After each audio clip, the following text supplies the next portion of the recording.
Pinahinto ng isang batang babae ang kasal ng sarili niyang ina at bigla siyang sumigaw.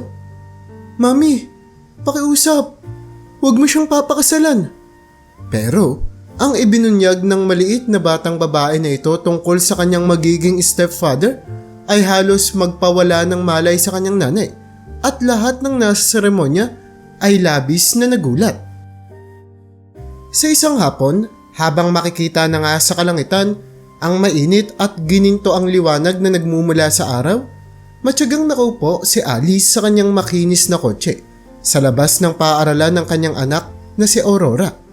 Ang masayang tanawin ng mga bata na mabilis na tumatakbo at niyakap ng mahigpit ang kanilang mga magulang habang sinusundo sila ng mga ito ay nagbibigay ng ngiti sa mukha ng babaeng si Alice.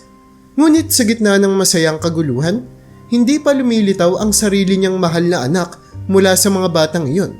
Kaya naman, habang pinagmamasdan pa rin at pinapanood ni Alice ang masayang pagkikita ng mga magulang at kanilang mga anak na galing sa paaralan, biglang nawala sa pag-iisip si Alice dahil sobra siyang nabibighani sa kanyang tanawin na nakikita kung saan ay napakaganda talaga ng paglubog ng araw na nababalot na nga ang kalangitan ng mga kulay na kahel at pula. Kaya naman, hindi niya na nga napigilan na bumaba sa kanyang sasakyan. Naglakad-lakad siya upang tignan ang kagandahan ng kapaligiran. Pero aksidente niyang nabangga ang isang lalaking nagja-jogging sa may sidewalk. Kaya naman aksidenteng nahulog ng lalaki ang water bottle na kanyang daladala na nagdulot ng kaunting kalabog nang tumama ito sa lupa. Gulat na humingi naman ng tawad ang babae na umamin na hindi niya napansin ang lalaki.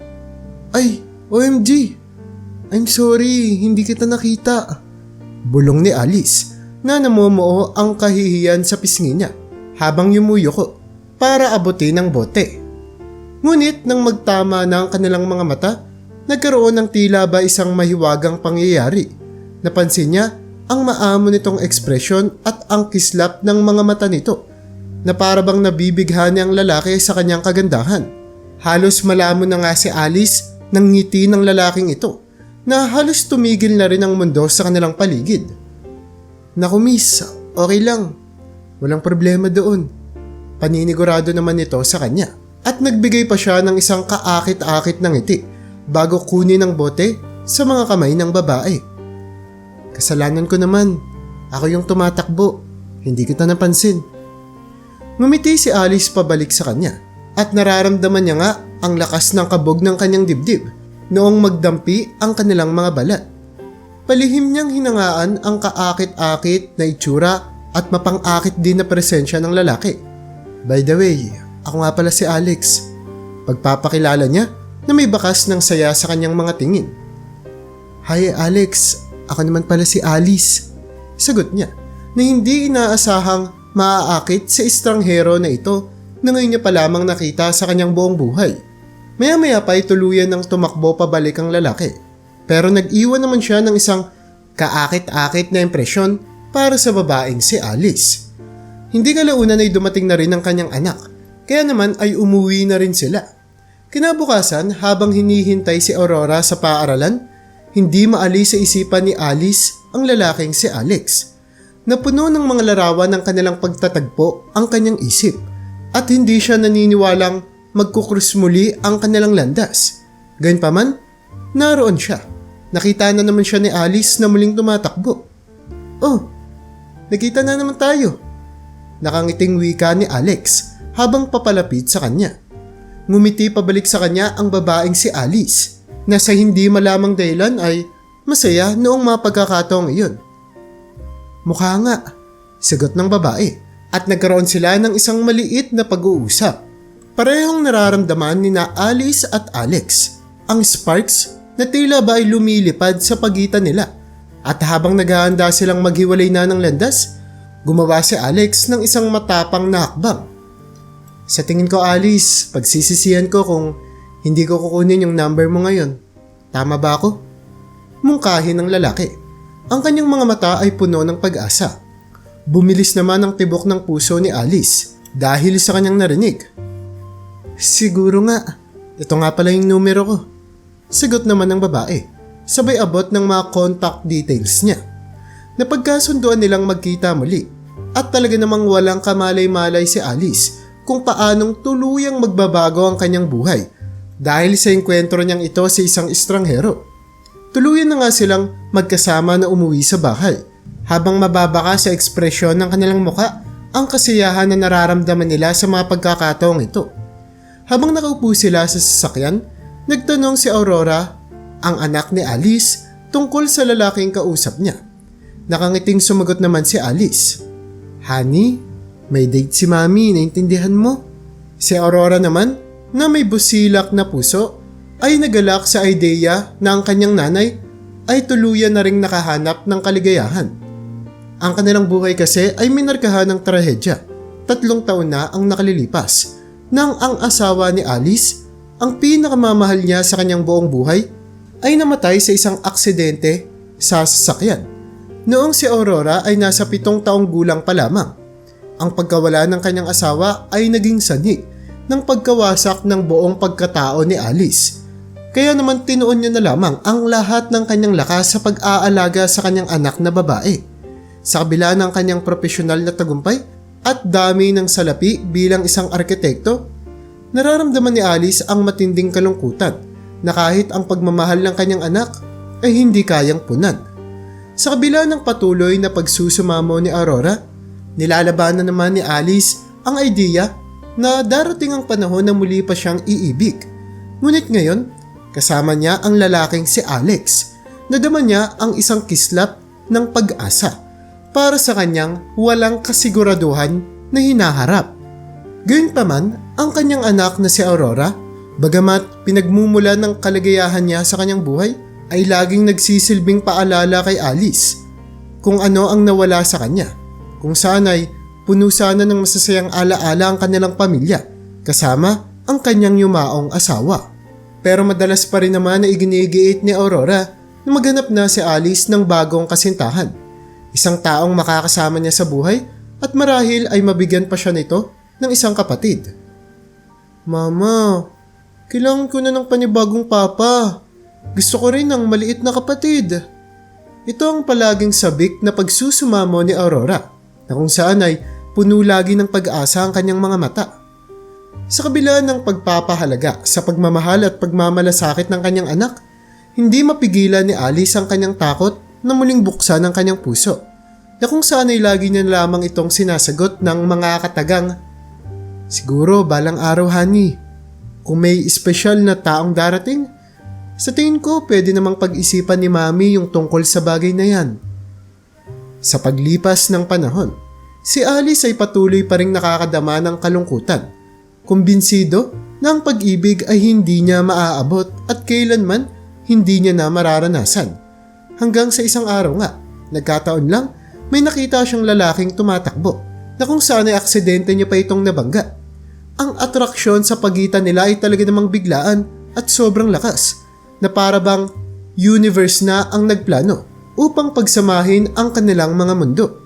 Sa ganitong mga pagkakataon, tila ba ay may panibagong kabanata ang malapit ng mag-umpisa sa buhay ni Alice. At sa wakas ay handa na siyang buksan ang kanyang puso para muling magmahal. Matapos pumayag na makipagkita kay Alex, hindi napigilan ni Alice ang kanyang pananabik para sa nakatakdang petsa ng kanilang pagkikita. Pakiramdam niya ay ito ang kauna-unahang pagkakataon na naging ganito siya kasaya simula noong mamatay ang kanyang asawa. Ang idea kasi na magkakaroon siya ng panibagong pag-ibig ay nagbigay ng bagong buhay para sa kanya. Maingat na namili ang babae ng isang pulang damit na talaga namang nagpatingkad sa kanyang kagandahan. Nagsimula na nga rin siyang mag-makeup na nagpatingkad at nagpaganda naman sa kanyang kumikinang na mga mata. Habang ang kanyang anak na si Aurora naman ay nanonood ng buong sigasig. Hala mami, tignan mo, tingin ka sa salamin ng ganda-ganda mo. Bulalas ni Aurora. Ang kanyang mga salita ay sobrang nakaantig ng gusto kay Alice. Sa kauna-unahang pagkakataon sa loob ng mahabang panahon, pakiramdam ni Alice na totoo ngang kaakit-akit siya at masaya siya na matagal niyang hindi naranasan. Handa na nga siyang bigyan ng pagkakataon ang isang panibagong pag-ibig sa kanyang buhay. Iniwan muna ni Alice si Aurora sa pangangalaga ng isang pinagkatiwalaan niyang yaya at nagtungo na sa date nila ni Alex. Naging matagumpay naman ang kanilang date. Naging kawili-wiling lalaki si Alex at talaga namang kaakit-akit. Hindi may tatanggi ang taglay niyang kagwapuhan, na kung saan ay lagi rin itong may baon ng mga nakakatawang kwento tungkol sa kanyang trabaho bilang isang salesman ng isang insurance company. Natagpuan naman ng babaeng si Alice ang kanyang sarili na nakabitin na sa bawat mga salitang binibitawan ng lalaki sa kanyang harapan. Ang kanilang mga sunod na date ay naging isang kaaya-ayang gawain. Ang kanilang mga pagnanasa sa isa't isa ay lalo lamang lumalaki sa bawat pagdaan ng araw. Pakiramdam ni Alice ay napakaswerte niya dahil nakilala niya ang lalaking ito. Hindi nga nagtagal, nagpasya na silang mag-level up sa kanilang relasyon na kung saan ay inanyayahan ni Alice si Alex na maghapunan sa kanyang bahay upang makilala ang kanyang anak na si Aurora. Tuwang-tuwa naman ang batang babae sa pag-asang makilala niya ang bagong lalaki sa buhay ng kanyang nanay. Sabik na nga siyang makita ang kanyang ina na masaya at ibinabahagi ang kanyang pagmamahal sa isang espesyal na tao. Si Alice na determinadong gumawa ng magandang impresyon ay naghanda ng isang napakasarap na hapunan. Maingat niyang pinili at niluto ang mga ulam na talaga namang hindi lamang mukhang elegante, kundi napakamahal din ng mga ingredients. Nang dumating na nga si Alex, naramdaman ni Alice ang pagbilis ng tibok ng puso niya dahil sa pananabik. Siya ay tila mas kaakit-akit kapag nasa loob siya ng tahanan at ang gabing iyon ay napuno ng tawanan, pag-uusap at good vibes sa isa't isa. Gayunpaman sa kabila ng maliwanag na kasiyahan sa gabi, ang maliit na batang babae na si Aurora ay tila ba hindi nakakaramdam ng kasiyahan tulad ng nararamdaman ng kanyang nanay at ni Alex. May nararamdaman siyang kakaiba. Ito ay isang kakaibang pakiramdam na bumabalot sa kanya. Sinisikap niyang iwasan ito at itinutuon niya ang pansin sa masiglang pag-uusap ng mga matatanda sa harapan niya. Ngunit nananatili ang kanyang pagiging hindi komportable. Pagkaalis nga ni Alex, tuluyan nang nagtapat si Aurora sa kanyang ina. "Mami, hindi ko po siya nagustuhan." Pag-amin niya. Nagulat naman si Alice at nataranta. Malalim na kasi ang nabuong koneksyon niya kay Alex at hindi niya maintindihan kung ano ang hindi magugustuhan ng kanyang anak sa lalaki. "Bakit mo naman sinasabi yan, nak? Napakabait naman ni Alex ha." Tugon ni Alice na sinusubukang unawain ang mga alalahanin ng kanyang anak. Nag-alangan si Aurora bago sumagot. "Hindi ko po alam, mami. Parang hindi kasi siya yung taong sinasabi niyang siya. May kakaiba akong nararamdaman noong nandito siya." Ngayon nga ay nahihirapan na si Alice. Napapalagitnaan siya ng pagnanais niya na lumigaya sa piling ng iba at ang pagnanais niya rin na maprotektahan ang kanyang anak na si Aurora. Sobra na siyang naguguluhan. Hindi niya alam kung paano niya tatanggapin ang nararamdaman ng kanyang anak. At sa kabila nga ng mga binhi ng pagkabalisa na tila ba itinanim ng mga salita ni Aurora sa kanya, determinado naman si Alice na bigyan ng pagkakataon ang bagong pag-ibig na ito. Umaasang hindi rin magtatagal ay tatanggapin na siya ng kanyang anak sa kanilang buhay. Kaya sa kabila ng mga unang pagdududa ni Aurora, patuloy na nakikipagkita si Alice kay Alex. Ang kanyang presensya nga sa kanilang buhay ay lalo lamang dumadalas dahil sa kanyang pagbisita ng regular at unti-unting pagkilos na para bang siya ay kabilang na sa kanilang pamilya. Gayunpaman, hindi napigilan ni Aurora ang pakiramdam na tila ba lumalampas na si Alex sa hangganan niya dahil pakiramdam ni Aurora kumikilos ang lalaki na parang gusto niyang maging may-ari ng bahay na ito. Pero hindi nga nagtagal ay isang nakakagulat na balita ang ibinunyag ni Alex. Inamin niya na kasi sa babae na ang kumpanyang pinagtatrabahuan niya ay tuluyan ng nabangkrut na nag-iwan sa kanya sa isang mahirap na sitwasyon, lalo na sa pinansyal na aspeto. Kaya naman, sinubukan niyang mangutang kay Alice at sa kabila ng kanyang reserbasyon, pumayag rin naman ng babae na magpahiram ng malaking halaga para matulungan ng lalaki. Ngunit ang sitwasyon na ito ay nauwi sa hindi inaasahang pagkakataon nang ipakilala ni Alex ang kanyang kapatid na si Jamil. Di nagtagal pagkatapos nito, ipinaliwanag niya na ang kapatid na babae na si Jamil ay naghahanap ng trabaho at nangangailangan ng pansamantalang matutuluyan. Si Alice na laging handang tumulong ay pumayag na tanggapin si Jamil sa kanyang tahanan at nag-alok pa siyang tulungan siya sa paghahanap ng trabaho sa kanyang opisina sa arkitektura.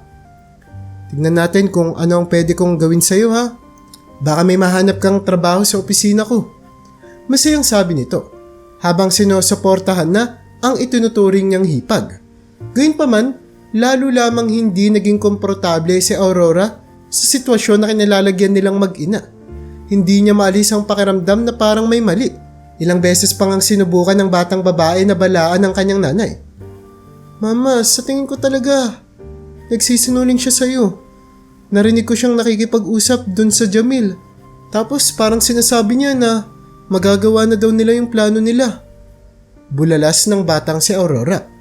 Nalilito at nag-aalala, nagtanong si Alice. Nak, anong ibig mo sabihing nagagawa na nila yung plano nila? Ngunit hindi lubusang may paliwanag ni Aurora dahil narinig niya lamang ang bahagi ng usapan habang wala ang kanyang nanay. Kaya naman, hindi kumpleto ang detalyeng nalalaman niya. Anak, ilang beses ko nang sinabi to sa'yo. Pero sa tingin ko, mas okay siguro kung mas magiging mabait ka sa kanila. Parating na sila ng pamilya natin ngayon. Okay ba? Dagdag pa ni Alice. Lumipas ang mga buwan at nanatiling kahina-hinala at hindi komportable si Aurora sa presensya ni na Alex at Jamil sa kanilang buhay. Paanong hindi nakikita ni Mami na may mali sa kanila? Pagtataka niya, habang pakiramdam niya ay sobra siyang nabibigo. Ano ba kasi yung pwede kong gawin para ipakita sa kanya ang katotohanan? Naniniwala naman si Alice na sa paglipas ng panahon, ang kanyang anak na babae ay tuluyan din namang magugustuhan ang kanyang boyfriend at magsisimula na ngang maging komportable dito. Gayunpaman, may iba't ibang plano ang tadhana na magpapalala lang sa sitwasyon. Di kasi kalaunan ay biglang nag-propose si Alex kay Alice na sa sobrang pag-ibig ay masigasig na tinanggap ito ng babae. Kumbinsido na siya na sa wakas ay natagpuan niya na ang pag-ibig na matagal niya nang inaasam-asam mula noong mawala ang kanyang asawa. Walang pag-aalinlangan. Nagsimula silang magplano ng kasal dahil halos 1 taon na silang magkasama. Ang engagement ring ay kumikinang sa kanyang daliri at sabik na nga silang naganda para sa kanilang bagong buhay na magkasama. Ngunit nang malaman ni Aurora ang engagement ng kanyang ina, ginawa ni Aurora ang lahat para kumbinsihin siya na hindi ito ituloy.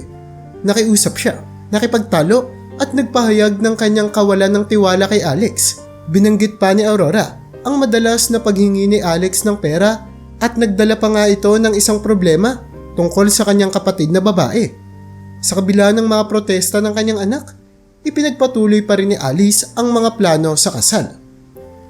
Mahal, ilang beses ko na bang pinaliwanag sa'yo? Pamilya na tayo ngayon. Kailangan mo na silang tanggapin.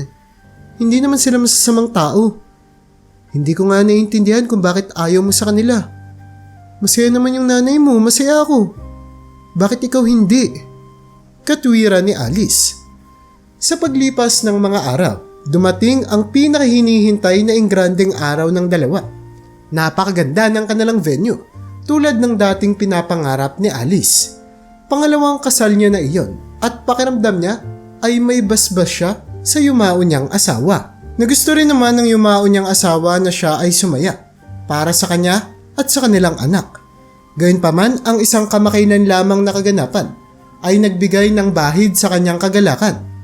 Noong gabi bago ang kasal, nagkaroon sila ni Aurora ng mainit na pagtatalo na nagresulta sa pagdedeklara ni Aurora na hindi siya dadalo sa seremonya. Tumanggi siyang masaksihan ang kanyang ina na ikakasal sa lalaking hindi niya naman pinagkakatiwalaan. Sa kabila ng kanyang matinding kalungkutan at maraming mga pagtatangka, nahikayatin ang kanyang anak na si Aurora, hindi pa rin ito pumayag. Kaya naman, kinikailangan pa rin magpatuloy ng kasal kahit wala ang kanyang anak na babae. Naniniwala si Alice na kapag nagkasama na sila, tuluyan na ring tatanggapin ni Aurora si Alex sa kanilang buhay. Habang naglalakad na nga siya sa pasilyo, lahat ay mukhang maganda at kaakit-akit. Nakatayo naman si Alex sa altar na may maningning na mga ngiti, kasama si Jamil bilang kanyang maid of honor. Gayunpaman, ang kawalan ng kanyang anak na babae sa kasal ay nagpabigat sa puso ni Alice. Umaasa na mauunawaan ni Aurora at tatanggapin ang kanyang bagong kasal sa tamang panahon. Dumating ang sandali upang makipagpalitan na ng vows at pangako ang dalawa sa isa't isa. At tila perpekto naman ang lahat ng mga nangyayari hanggang sa hindi inaasahan habang tinatanong ng pare kung tinatanggap niya ba si Alex bilang asawa niya. Bumukas ang mga pintuan ng simbahan at tumakbo si Aurora papasok habang sumisigaw, "Pakiusap, Mami! Huwag mo siyang pakasalan!" Gulat at sorpresang bumalot sa simbahan. Bulong-bulungan ang namutawi sa paligid habang ang mga tao ay nagpupumilit na maunawaan ang nangyayari. Nalilito, lumingon si Ali sa kanyang anak at nagtanong, "Anak, bakit mo naman to ginagawa sa amin?" Habang si Alex naman na halatang nagalit sa panggagambala na ginawa ng anak ni Alice ay nagsalita na rin. "Yang anak mong babae, napakabastos talaga niyan. Sumusobra na yan, tagal-tagal ko nang nagtitiis dyan. Pati ba naman dito sa kasal natin gusto niyang sirain?" Pero hindi na nga nakapagpigil ang bata. Hinarap ni Aurora ang lalaki at sinabing, "Ikaw yung papatumbahin ko." Pagkatapos ay nagbunyag siya ng isang larawan sa kanyang telepono na nagpapakita na may hinahalikan si Alex na isang babae at ang babaeng iyon ay si Jamil na hindi niya pala talaga kapatid kundi ang tunay niyang girlfriend. Natigilan pero agad na gumawa ng rason si Alex na kung saan ay sinabi niya na Photoshop lamang ang larawan na ito. Sinabi niya pa na sinusubukan lamang ni Aurora na isabotahe ang kanilang relasyon. Gayunpaman, mas maraming ebidensya pa ang inilantad ni Aurora. Nagpatugtog siya ng audio recording mula sa kanyang telepono na kung saan ay maririnig ang pag-uusap ni Alex at Jamil na nagdiriwang nga sila dahil sa mga sinasabi nilang mapanlinlang na mga plano para pagsamantalahan si Alice upang makuha ang lahat nitong pera. Sa recording ay maririnig ang pagyayabang ni Alex. Malapit na talaga tayo. Kukunin ko ang lahat ng mga pera at pag-aari ng bobong byuda na yun. Napakarami niyang pera ngayon at tayo naman ang makikinabang nun. Saad ni Alex sa recording. Lumabas na nga ang katotohanan. Si Alex at Jamil ay mga scammer na masinsinang nagplano ng kanilang panlilinlang sa simula pa lang para lokohin si Alice na alam nilang isang mayamang byuda. Nang mapagtantong nalantad na sila, tinangka ng mga kriminal na tumakas sa simbahan. Ngunit agad na tumawag ng pulis si Aurora na agad namang naaresto ang dalawa. Lubos ang pasasalamat ni Ali sa kanyang anak na babae sa pagpigil sa kanya na magpakasal sa isang kriminal at posibleng humarap sa pagkasira ng kanilang buhay, lalong-lalo na sa pagkaubos ng kanilang pera. Tunay ka ngang prinsesa ng buhay ko. Ikaw yung pinakamalaking biyayang dumating sa akin sa mga walang pusong tao na iyon. Maluwaluang pahayag ni Alice na labis na naantig sa katapangan ng kanyang anak. Sumagot naman si Aurora. Deserve mo ang buong mundo, Mama. Sigurado naman talaga ako na meron namang mas magandang bagay ang totoong darating sa buhay mo. At sa katunayan yan, may isang tao nga ang naghihintay lamang na dumating sa buhay ni Alice. Hindi kasi nagtagal. Pagkatapos ng pagkabigo sa kasal, isang bagong kliyente na nagngangalang Joseph ang nakipag-ugnayan sa opisina ng arkitektura ni Alice. Si Joseph ay isang taong may integridad, kabaitan at hindi natitinag na pagkatao. Hindi niya tinitigan ang nakaraan ni Alice na kung saan ay sa hindi inaasahang pagkakataon nagkaroon sila ng isang napakatibay at magandang koneksyon sa anak na babae ni Alice na si Aurora. Sa paglipas nga ng panahon, tuluyan nang naging parte ng pamilya nila si Joseph na siya na nga ang pumunan ng posisyon sa pamilya na iniwan ng namatay na ama ni Aurora. Hindi tulad ni Alex, si Joseph ay isang taong buong pusong mapagkakatiwalaan ni Alice. Pinaramdam niya sa kanya na ligtas at mahal niya ang babae. Inaalagaan niya si Aurora na para bang sarili niyang anak. Ang kanilang profesional na relasyon ay tuluyan ring namulaklak sa isang malalim at tapat na pag-iibigan. At sa kalagitnaan ng kasiyahan ng lahat, muling nabuntis si Alice na natupad ang pinakahinihintay na pangarap naman ni Aurora na magkaroon ng isang batang kapatid na babae. Ang mga sakit ng nakaraan ay nawala at tuluyan na nga lamang naging isang alaala habang ang kaligayahan at pag-ibig ay namumuo sa kanilang buhay. Sama-sama nilang niyakap ang hinaharap ng may pag-asa at kagalakan.